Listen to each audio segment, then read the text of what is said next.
हाय दोस्तों, आज फिर एक और कहानी के साथ तैयार है आपका स्टोरी संसार। आज की कहानी है गवार सास शहरी बहू। सौम्या, तुम मेरे मम्मी पापा से मिल ली। अब अपने घर वालों से हमारे रिश्ते के बारे में कब बात करोगी? निशांत ने सौम्या के चेहरे पे नजरें गड़ाते हुए पूछा। निशांत, तुम चिंता मत करो, मैं आज ही अपने मम्मी पापा से हमारे रिश्ते के बारे में बात करूंगी।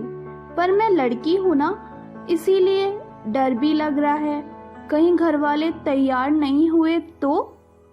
सौम्या, तुम एक बार बात करके तो देखो, अगर बात नहीं बनी तो मैं अपने घर वालों को भेजूंगा तुम्हारे घर पर हमारी शादी की बात करने, निशांत ने हिम्मत बढ़ाते हुए कहा।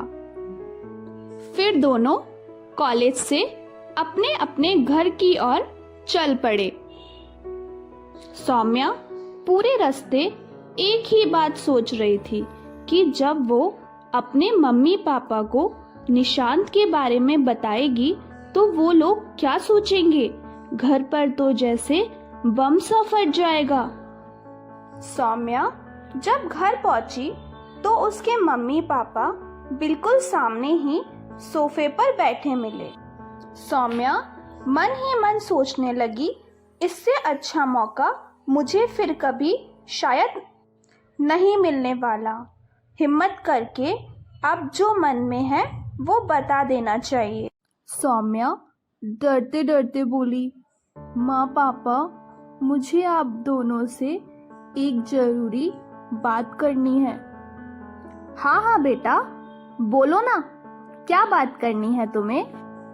वो क्या है ना पापा, मैं और निशांत एक दूसरे को बहुत पसंद करते हैं और हम 4 साल से दोस्त हैं। अब हम दोनों शादी करना चाहते हैं।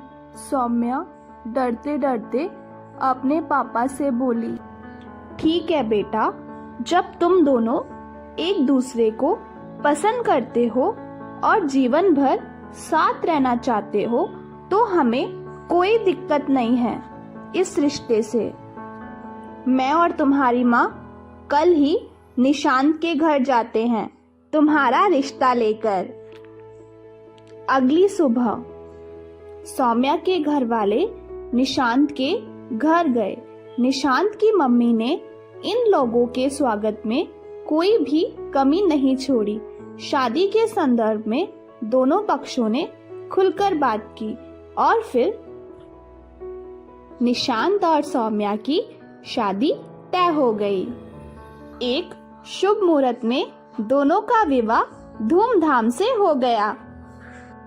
5-6 महीने तो सब ठीक ठाक चल रहा था। फिर एक दिन सौम्या अपनी सासू माँ से बोली, मम्मी जी, रसोई में मसाले खत्म हो गए हैं, बाजार से मंगवा दीजिए। तब सासू माँ बोली, बहू, मैं तो हाथ से पीसकर ही इस्तेमाल करती हूँ।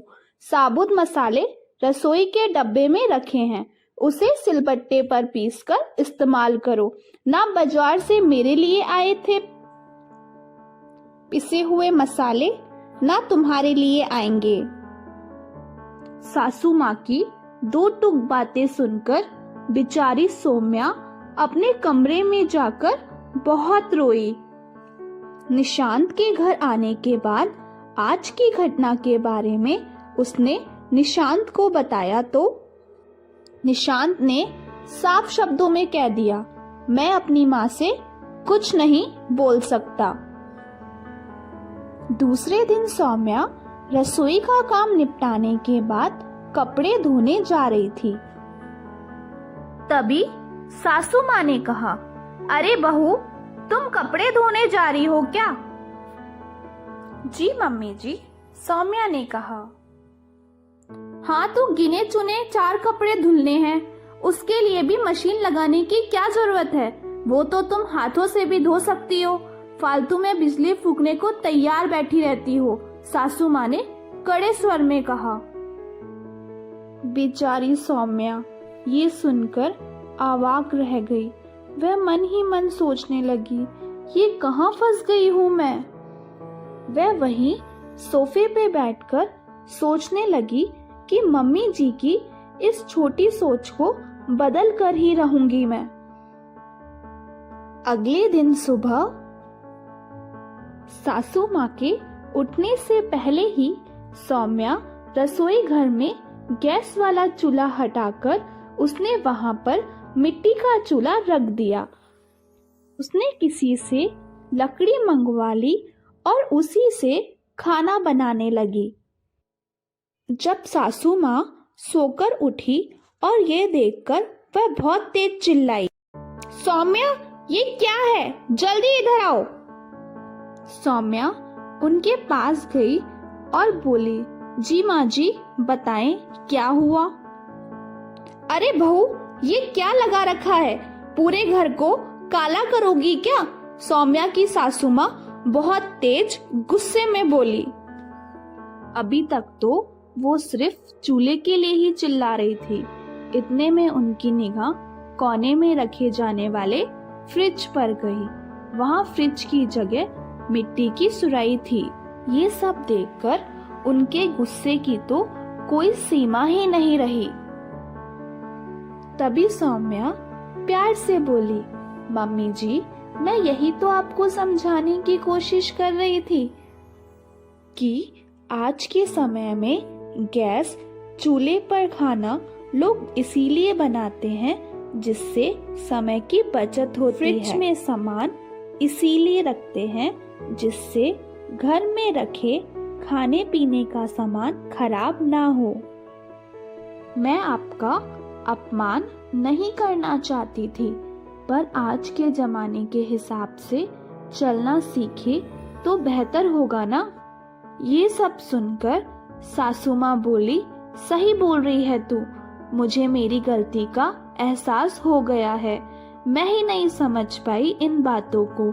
आज से तुझे जैसे अपना घर चलाना है चला, मैं कभी तुझे कुछ नहीं बोलूंगी। दोस्तों आपको ये हमारी कहानी कैसी लगी हमें कमेंट में जरूर बताइएगा। साथ ही वीडियो को लाइक और चैनल को सब्सक्राइब भी कीजिएगा। धन्यवाद।